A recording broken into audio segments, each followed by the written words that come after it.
हमारी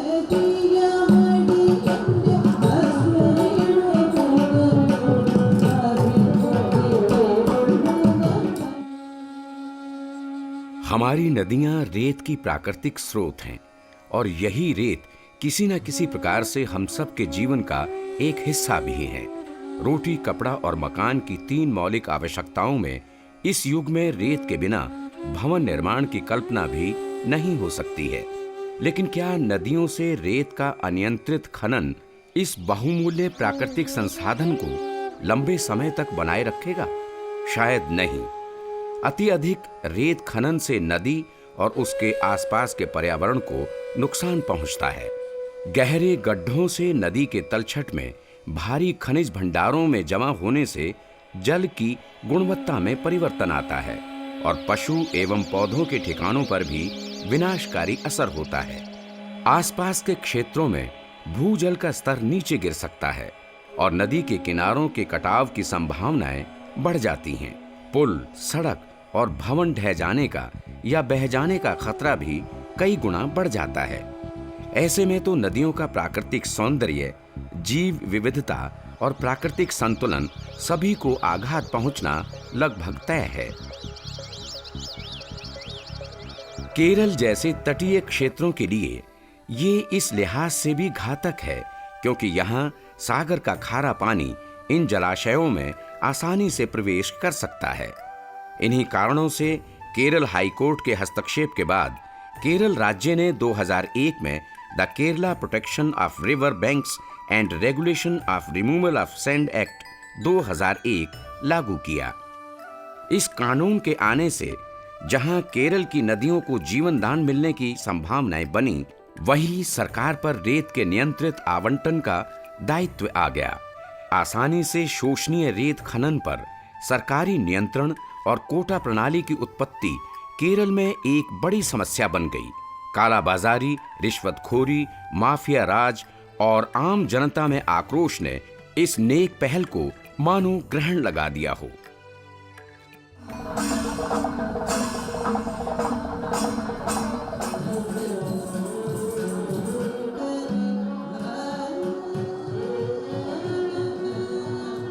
त्रिसूर जिला केरल राज्य की सांस्कृतिक राजधानी कहलाने वाला ऐतिहासिक विरासत और वाणिज्य गतिविधियों के लिए पूरी दुनिया में प्रसिद्ध क्षेत्र रेत की इस गहमा गहमी में पूरी तरह प्रभावित हुआ।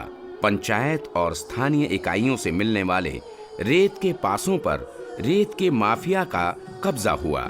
रेत की कीमत आसमान छूने लगी और रेत आम आदमी के लिए नायाब चीज बन गई।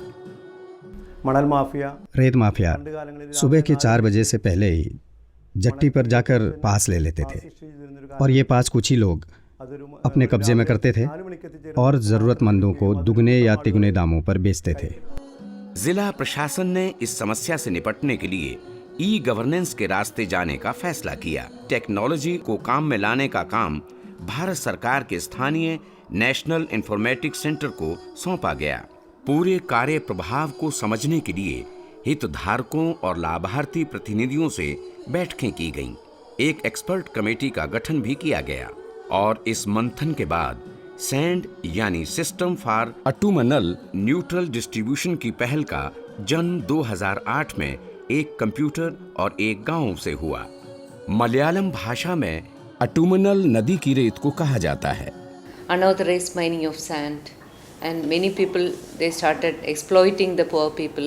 So we had a number of discussions with the beneficiaries, all the stakeholders in this field, and finally we decided that we have to do something, and for which we'll have to take a call on our IT solutions.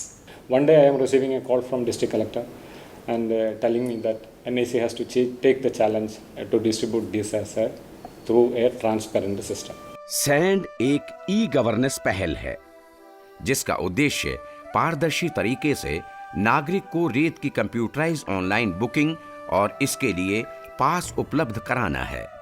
Sand एक संपूर्ण एकीकृत कार्यप्रवाह परियोजना है जिसमें रेत के लिए आवेदन करने से रेत उठाने तक की प्रक्रियाओं को लाया गया है।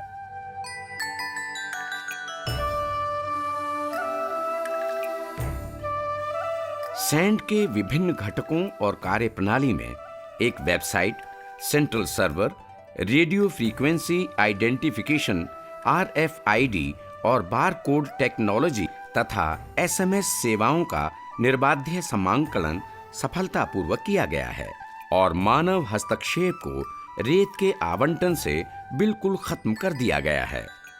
We are also technically generating a queue at the mining point and controlling it from the central server. So there is no malpractices, there is no first come first. Only strict queue is maintained. Also, we are avoiding the middleman. इस प्रणाली के अंतर्गत रेत लेने वाला आवेदक online booking किसी भी अक्षय सेंटर या कॉमन सर्विस सेंटर, पंचायत या तालुका सुविधा सेंटर से कर सकता है। ये बुकिंग इंटरनेट चालित कंप्यूटर पर या मोबाइल से घर, दफ्तर या कहीं से भी की जा सकती है। आवेदन सीधे ऑनलाइन कलेक्ट्रेट दफ्तर में पहुंच जाता है, जहां से ये फिर आवेदक के न्याय अधिकार वाली स्थानीय इकाई या पंचायत दफ्तर में ऑनलाइन भेजी जाती है। स्थानीय इकाई या पंचायत के मुखिया तथा सचिव, जो एक सरकारी कर्मी होता है, आवेदक के निर्माण संबंधी दस्तावेजों को प्रमाणित करने के बाद आवेदन पर अपनी प्रमाणन रिपोर्ट ऑनलाइन जिला मुख्यालय में भेज देते हैं। प्रत्येक चरण पर आवेदक को SMS द्वारा सूचना दी जाती है। स्वीकृत आवेदनों की सूची वेबसाइट पर प्रकाशित की जाती है और SMS द्वारा भी आवेदक को जानकारी भेजी जाती है। अब आवेदक स्टेट बैंक ऑफ ट्रावनकोर की किसी भी शाखा में जाकर कोर बैंकिंग द्वारा रेत लोड के लिए धनराशि जमा कर देता है। इसके बाद एक कंप्यूटराइज्ड रैंडम ड्रॉ किया जाता है। सफल आवेदकों को रेत उठाने के लिए तिथि और माइनिंग पॉइंट निर्धारित किए जाते हैं। अभी का सिस्टम बहुत अच्छा है, सबको बराबर रूप से रेत मिलती है। पहले ये सिस्टम नहीं था, जिसके पास पैसे थे उनको ही रेत मिलती थी। अब ऐसा नहीं है, अब सबको रेत मिलती है। इसी प्रक्रिया में अवैध ट्रकों पर नियंत्रण रखने के उद्देश्य से सैंड सिस्टम के अंतर्गत जिले में 1250 से अधिक ट्रकों का पंजीकरण करके उन्हें एक स्मार्ट कार्ड दिया गया है। रेत उठाने वाले आवेदक के लिए ये अनिवार्य कर दिया गया है कि वो इन्हीं पंजीकृत ट्रकों में से गाड़ी चुनकर रेत उठाकर ले जा सकता है। 10 साल पहले ऐसा सब निकलता था, मगर अभी सिस्टम आ गया, सिस्टम बढ़ गया। गाड़ी वाले को भी अच्छा है, गाड़ी में ये स्मार्ट कार्ड, जिसका गाड़ी को स्मार्ट कार्ड नहीं उसको लोड नहीं मिलते। जो पूरा सिस्टम अच्छा है।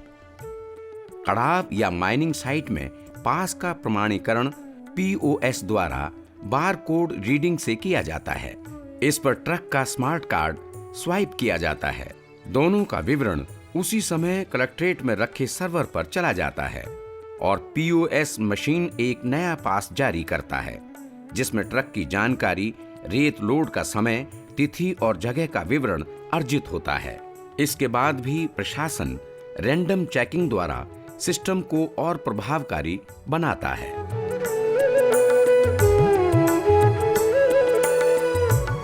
पुलिस के पास सैंड सर्वर से SMS आता है, जिसमें ट्रक को कहां जाना है और अन्य विवरण भी होता है, जिससे वो ट्रक के बारे में सारी जानकारी ले लेते हैं कि ट्रक ले जाने वाला व्यक्ति सही है या नहीं।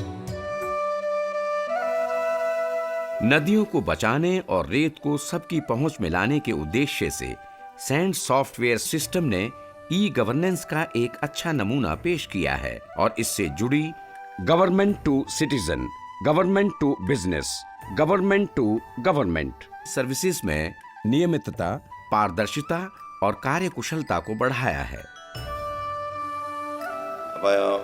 लाट का 10% पंचायत का कोटा है। पहले ऐसा नहीं था। अब सरपंच और सेक्रेटरी और पंचायत के और भी सदस्य मिलकर ये सुनिश्चित करते हैं कि किसको देना है, किसको नहीं देना है। मैं एक गरीब आदमी हूँ। मुझे मकान बनाने में रेत न होने के कारण बड़ी कठिनाई आई, लेकिन जब केरला सरकार ये सुविधा लाई, मुझे इस सिस्टम से रेत मिला। अब मेरे मकान का निर्माण ठीक ढंग से हो रहा है। ये सिस्टम सब लोगों के लिए वाकई अच्छा है। इस पहल से जहां अब नागरिकों को रेत लोड 4,750 रुपए की सरकारी दर से मिल रही है, वहीं ये जिला प्रशासन को और संबंधित पंचायतों के लिए आमदनी का एक नया साधन बन गया है।